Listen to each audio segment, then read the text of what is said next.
Assalamualaikum warahmatullahi wabarakatuh. Perkenalkan, kami dari tim 2 akan memaparkan materi mengenai cost behavior. Klasifikasi biayanya yaitu yang pertama biaya tetap, kedua biaya variabel, dan ketiga biaya semi variabel. Biaya tetap atau fixed cost adalah biaya yang secara total tidak berubah meskipun volume produksi bertambah atau berkurang. Berikut grafiknya. Nah, garis horizontal berwarna merah mencerminkan biaya tetap. Dia akan selalu tetap berapapun volume produksi yang dilakukan perusahaan. Namun pada range tertentu, dia akan berubah dan kembali mendatar atau tetap. Seiring dengan pertambahan volume atau aktivitas, hal tersebut akan terjadi berulang-ulang. Lalu yang selanjutnya adalah biaya variabel atau variable cost, yaitu biaya yang secara total berubah-ubah secara proporsional sesuai dengan perubahan volume atau perubahan aktivitas. Grafik berikut mencerminkan biaya variabel.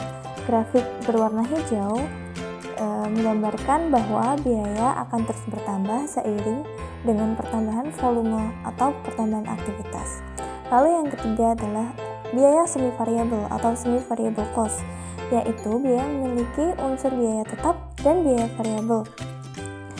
Nah, pada grafik biaya semi variabel dimulai dari titik tertentu, maka volume atau aktivitas 0 sudah memiliki biaya tertentu.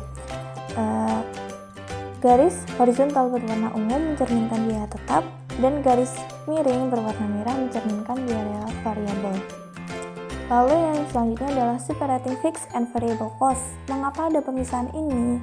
Karena hanya biaya tetap dan variabel yang dapat dilakukan analisis.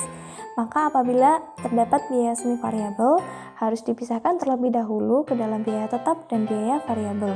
Ada 3 cara untuk memisahkan biaya ini, yaitu yang pertama metode high and low point, kedua scatter graph, dan ketiga adalah metode least square. Lalu masuk ke metode pertama, yaitu metode high and low point, yaitu elemen tetap dan elemen variabel dari suatu biaya dihitung menggunakan 2 titik, yaitu titik data periode dengan aktivitas tertinggi dan terendah. Apabila kita telah menemukan titik data tertinggi dan terendah, maka kita dapat mengetahui pula variable rate-nya, yaitu dengan pembagian selisih cost dan activity level. Nanti variable rate ini dapat dihitung untuk menghasilkan variable cost, maka fixed cost-nya pun dapat diketahui pula. Namun metode ini dapat menghasilkan estimasi biaya tetap dan biaya variabel yang bias, karena hanya menggunakan 2 titik data untuk menentukan perilaku biaya.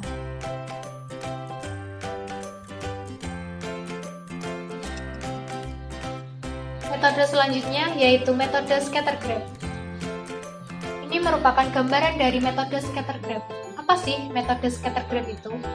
Metode scatter graph merupakan metode pemisahan biaya tetap dan biaya variabel dengan cara menggambarkan biaya setiap bulan pada sebuah grafik dan menarik satu garis lurus di tengah titik-titik biaya tersebut.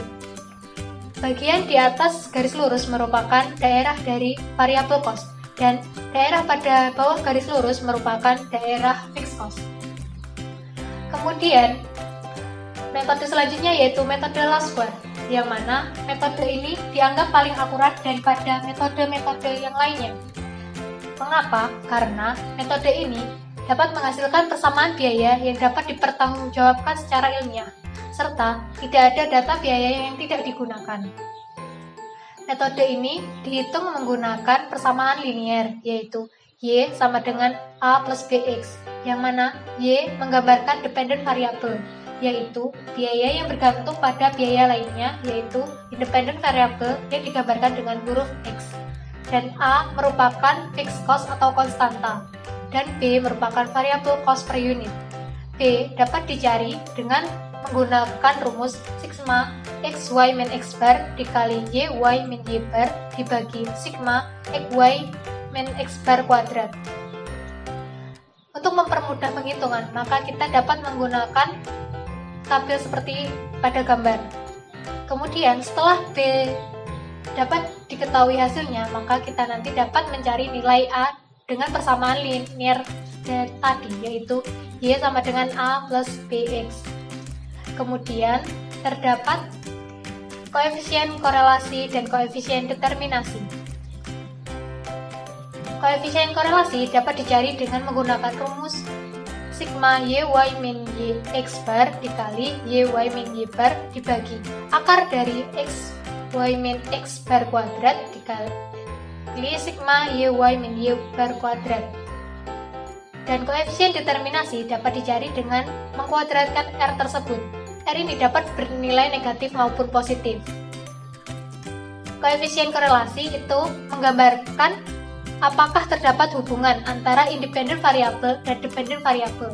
Sedangkan untuk koefisien determinasi adalah koefisien yang diperoleh dengan mengkuadratkan koefisien korelasi yang digunakan untuk mengetahui seberapa besar sih pengaruh hubungan independen variabel terhadap dependen variabel. Baik, di sini saya akan menjelaskan contoh soal metode yang menggunakan least square. Di sini ada contoh soalnya. Nah, ini adalah perhitungan-perhitungan yang akan kita gunakan untuk mencari fixed cost dan variable cost-nya. Misalnya Y yaitu adalah electricity cost dari Januari sampai Desember.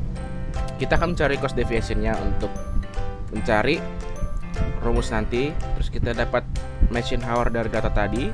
Terus kita mencari activity deviation. Y bar dan X bar ini dapat dengan mengakumulasikan total keseluruhan data dibagi dengan jumlah data.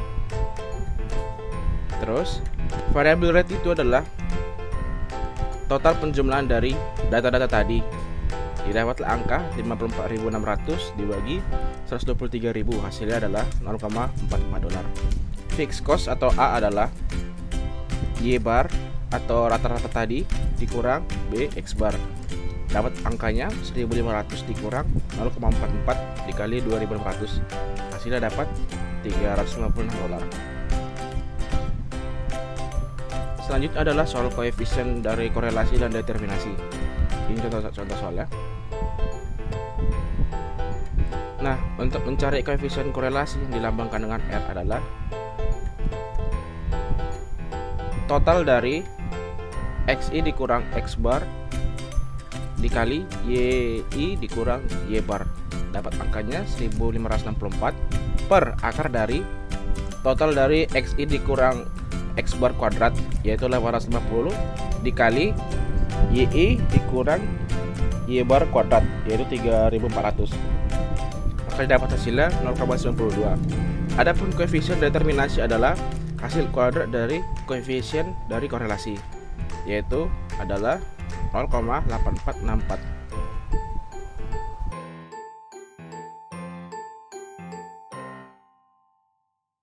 Sekian yang dapat kami paparkan. Terima kasih atas perhatiannya. Apabila terdapat salah kata, kami mohon maaf. Wassalamualaikum warahmatullahi wabarakatuh. See you on the next video.